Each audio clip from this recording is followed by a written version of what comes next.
disse, está conosco aqui o deputado federal César Colnago. Inclusive, ele foi um dos deputados mais bem avaliados entre os 513 que estão lá na Câmara Federal. Parabéns, deputado. Boa tarde. Boa tarde.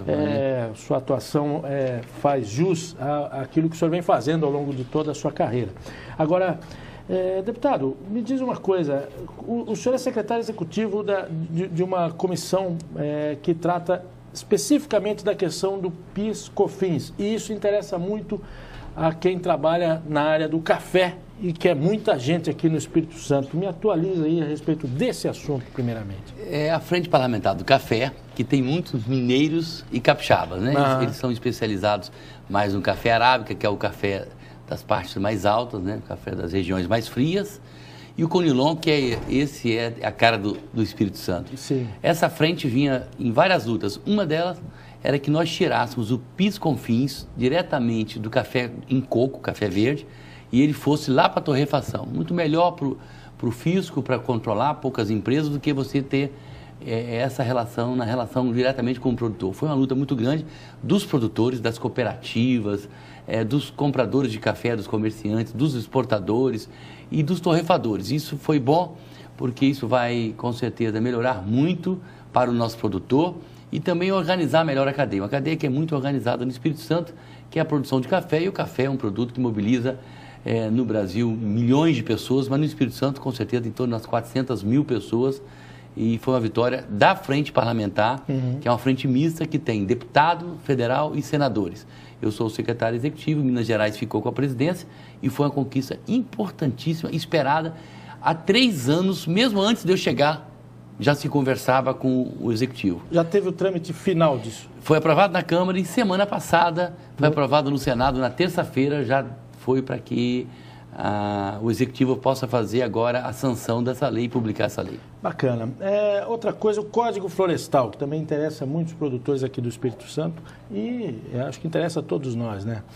Você participou das discussões todas a respeito desse código, né? O código nós somos desde o começo, acho que toda a bancada de certa forma muito envolvida, mas eu especificamente fui secretário de Estado da Agricultura e no município de Vitória eu já fui secretário de Meio Ambiente. E o código é uma matéria muito complexa. Você trata de várias realidades que a gente chama de bioma, sabe? Por exemplo, da Amazônia, da Mata Atlântica, do Cerrado, dos Pampas. São realidades distintas que você tem que dar um ordenamento e colocar numa única lei, num código, todas as implicações da sustentabilidade, da produção, sabe, que você consiga produzir alimentos, expandir cada vez mais a nossa produção, melhorar a nossa produtividade, mas acima de tudo buscar a sustentabilidade. Eu acho que o Brasil, que hoje é um dos maiores produtores de produtos agrícolas, produtos esses que têm salvado a nossa economia, o crescimento desse setor, a pauta de exportação e o comércio exterior. Nós temos isso como uma coisa importante, produtos esses que são commodities, que estão muitas vezes valorizados, graças a Deus, certo. Mas nós temos muita preocupação para que essa condição nossa de competitividade não se perca. Por isso que o Código tem que fazer um equilíbrio entre o que se produz e a sustentabilidade da conservação dos solos, de você ter água para você poder plantar. Quer dizer, a planta precisa de ar, precisa de água, precisa de solo, precisa de nutrientes. E você hoje tem muito desenvolvido as técnicas em relação ao manejo, em relação à produção agrícola. Buscar esse conjunto não é uma coisa muito fácil. Agora, será que é possível aprovar o código é possível resolver ou achar consenso entre duas realidades tão diferentes, duas representatividades tão diferentes, que são dos produtores rurais e os ambientalistas? Na verdade, assim, talvez pela minha experiência, pela minha visão, essas coisas não são distantes. Se você não tomar conta do seu terreno, da sua propriedade, você tem no Espírito Santo já milhares de hectares pré-desertificados. Pastos que foram abandonados, topo de morro que tiraram e aquilo vai lá ver a erosão, prejudicando muitas vezes as nossas nascentes. Então você tem uma política de preservação de nascentes, de preservação mínima dos rios. Isso é fundamental para você ter água, tá certo? Para você ter produção. Por outro lado, se você deixasse o código antigo e fosse aplicá-lo ao pé da lei, e ele é de 65, a realidade já não permite a aplicação dessa lei. E tem até um ditado que diz que quando a lei não respeita a realidade acaba matando a lei, né? Matando a lei. Então, eu acho que não dá para aplicar.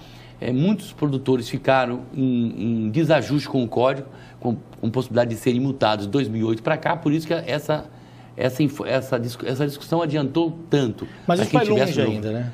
Isso possivelmente, se a gente conseguir agora com o nosso relator Piau, e as duas frentes, a frente agropecuária com o Moreira e a frente ambiental lá com o Sarney Filho, se a gente conseguir se entender, eu acho que o que a Câmara produziu, o Senado precisa ainda de mexida cirúrgica. O que é isso?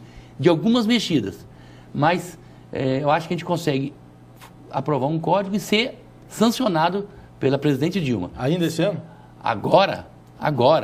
Né? Agora, também se não tiver consenso e mexerem demais, você pode ter a possibilidade de não ser aprovado, até de ser aprovado e ser vetado e voltar tudo a estaca zero. Deputado, rapidamente, quais são as suas críticas à Lei Geral da Copa? Olha bem, a Copa é um evento fantástico. Qual país que não quer ter? Ainda mais nós brasileiros que adoramos futebol. Mas a Copa, ela não pode passar por cima da autonomia e da legislação federal ou mesmo da nossa Constituição.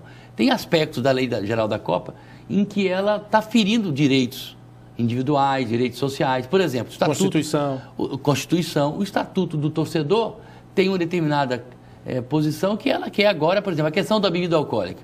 Ele hoje está proibido. Nós estamos abrindo essa exceção. A gente sabe que muitas vezes no esporte tem gente que vai para se divertir, mas tem gente às vezes que por excesso de bebida, por situações de radicalismo entre torcidas, a bebida acaba liberando muitas vezes os ânimos e você acaba tendo uma certa agressividade que eu acho que a ausência da bebida seria muito boa. O nosso posicionamento do meu partido, do PSDB e de vários partidos é não permitir a bebida, porque nós não vamos abrir exceção para a Copa. Só ver que a UEFA agora acabou também de baixar uma resolução lá interna, um ato proibindo. Então, além disso, tiveram, por exemplo, a questão da terceira idade, a entrada dos estudantes, muita coisa não foi considerada tendo em vista a legislação brasileira. Quer dizer, quando se negociou com a Copa, eu acho que se negociou mal, foi longe demais. Agora nós estamos tendo que absurdamente mexer na legislação para atender a FIFA. Eles pelo jeito negociaram alguma coisa entre eles lá e aí esqueceram que tinha que tudo passar pelo Congresso. Agora, que é a casa do povo, então... Agora, o que o senhor achou, só para finalizar, não digo interferência, mas da ação corretiva do STF em relação à questão das medidas provisórias? Olha, Giovanni, eu estou na casa e já tenho um mandato há muitos anos. Infelizmente, eu tenho que elogiar a medida. Eu acho que o STF teve que fazer uma intervenção porque a casa não está cumprindo com a Constituição.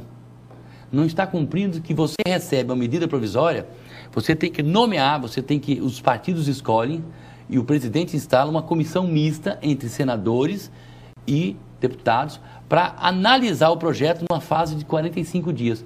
O projeto não era analisado, ficava lá parado, a gente chama de stand-by, meio que esperando, para que o relator, então, apresentasse o seu relatório geralmente no dia anterior e você ter que correr à noite de manhã cedo para saber o que você ia votar do chamado relatório que apresenta a medida provisória. Um absurdo. Isso esvazia o poder legislativo, isso tira a força da gente, a gente passa a ser apenas homologatório, a carimbar a medida provisória. Ainda bem que o STF agiu e aí o senador Aécio Neves tem uma medida que está lá para ser votada na CCJ. Eu vou trabalhar para que moralize prazo, não tenha matérias estranhas e principalmente não se reedite. Teve matérias de ser editado 70 vezes a mesma medida provisória. Eu acho que isso corrigir isso. Isso vai dar moralizado porque isso tira a autonomia do poder. Deputado, muito obrigado pela presença. Tem alguns assuntos aí que eu gostaria de abordar ainda com o senhor, como a questão política aqui na capital e outros assuntos mesmo da Câmara Federal, mas eu acho que é um prazer, fica aberto já o convite para que o senhor retorne, ok? Obrigado. Muito obrigado. Um bom trabalho para o senhor e para todos os demais deputados federais e senadores aqui do Espírito Santo que atuam lá em Brasília defendendo essa camisa, ou não é?